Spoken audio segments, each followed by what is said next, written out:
There's an old management saying attributed originally to Peter Drucker that if you can measure it, you can manage it. And if you can manage it, you can improve it. And that's what this episode of Real Retail TV is all about. 4 retail sales statistics and why they are important to your success.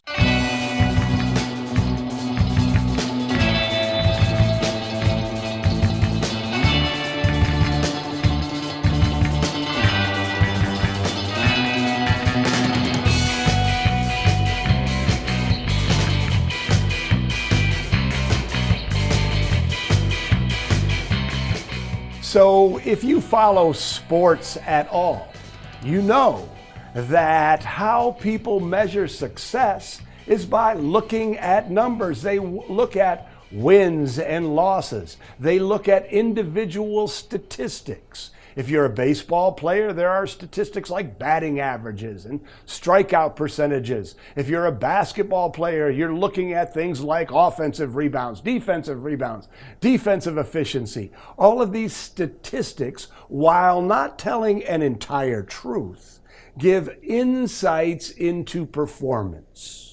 And that's what retail sales statistics do.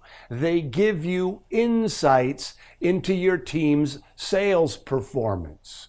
And let's just get clear. The object of your business is to sell your goods. And the reason you have people on your floor is to sell your goods. Of course you want to do it in a customer-focused, customer-friendly manner. Of course you want to apply the 6 steps to the perfect purchase process so that your customers get that great experience.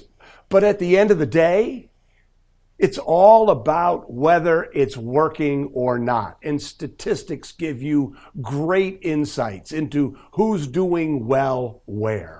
So let's talk about the 4 statistics. The first statistic is average sale. And the average sale shows whether your salespeople are comfortable selling higher priced goods, and it shows whether they are indeed adding on. So average sale, in my opinion, is one of the most important benchmarks of a successful salesperson. If you had to focus on one statistic, I would recommend that's what you focus on. What is the average sale of my store? How can I improve it? What are the average sales of my individual salespeople, and how can I improve them? The second key statistics is items per sale. Some people call it units per transaction. I happen to call it items per sale. And items per sale measures whether someone is adding on. And again, this is a sales training issue, right? Are they suggesting merchandise when they're out on the floor showing that dress? Are they talking about the other things that people need? Are they adding on impulse items at the register?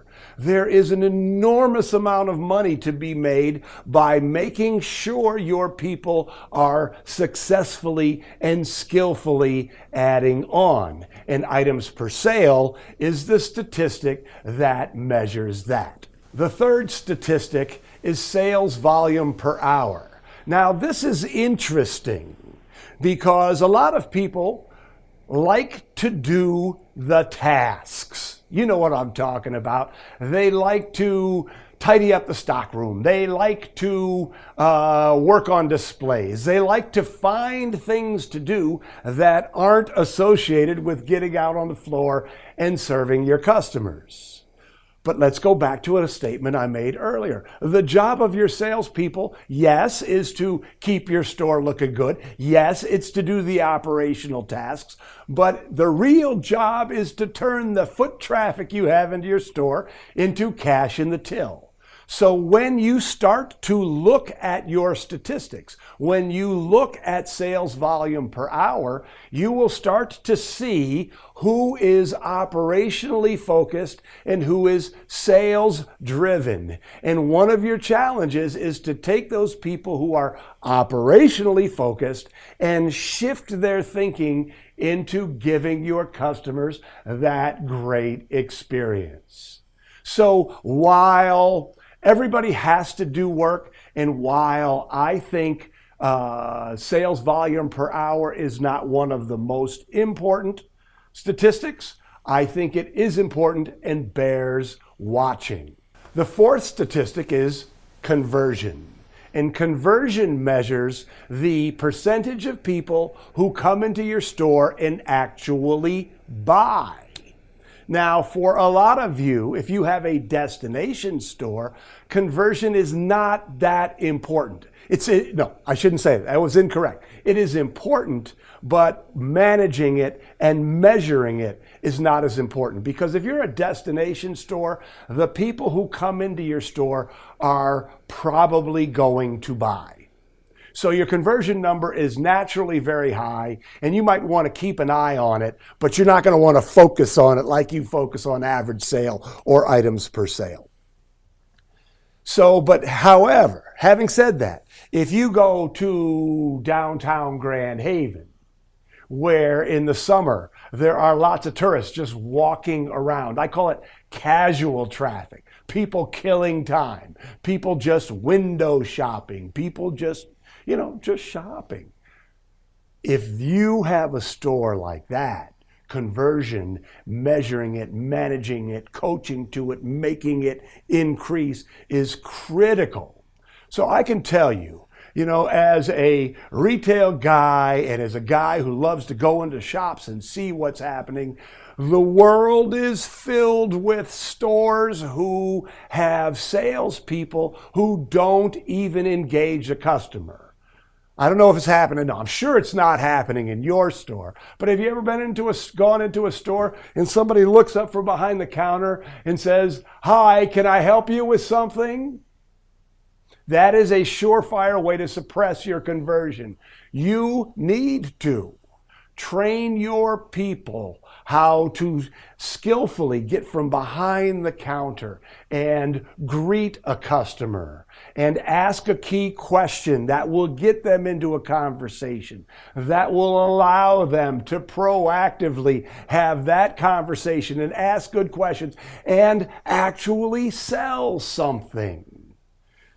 So conversion, if you have a lot of casual foot traffic, is something you need to keep a really, really close eye on. Now, until the last few years, measuring conversion was almost impossible.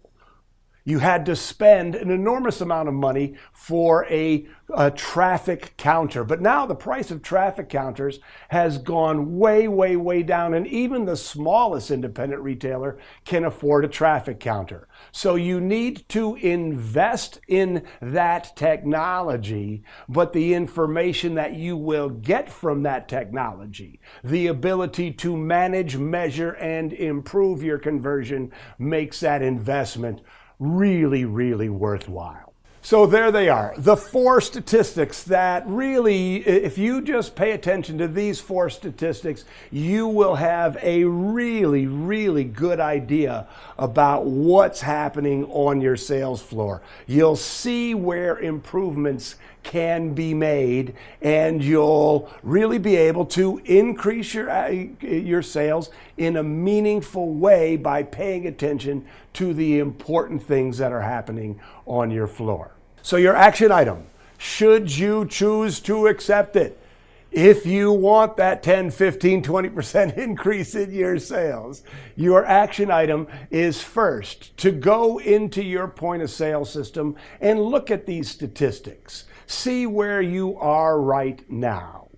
Again, if you know where you are, you know where you can go. The second thing I want you to do is I want you to go to www.retailsalesacademy.com. The Retail Sales Academy is the world's best system to get your team out on the floor, engaging your customers in a meaningful way, and really getting your customers to that perfect purchase. So again, you can train your people to sell, or you can let me train your people to sell. But no matter what, training and paying attention to these statistics is one of the most efficient ways for you to build your sales. Thanks for watching this episode of Real Retail TV, and we'll see you next time. And why they are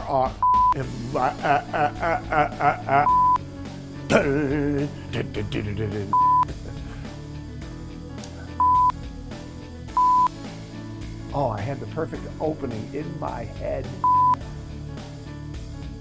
and it just fell away. The third statistic, 1, 2, 3, retail, God, good. And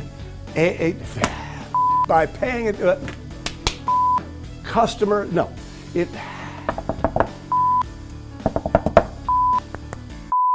so where should I start?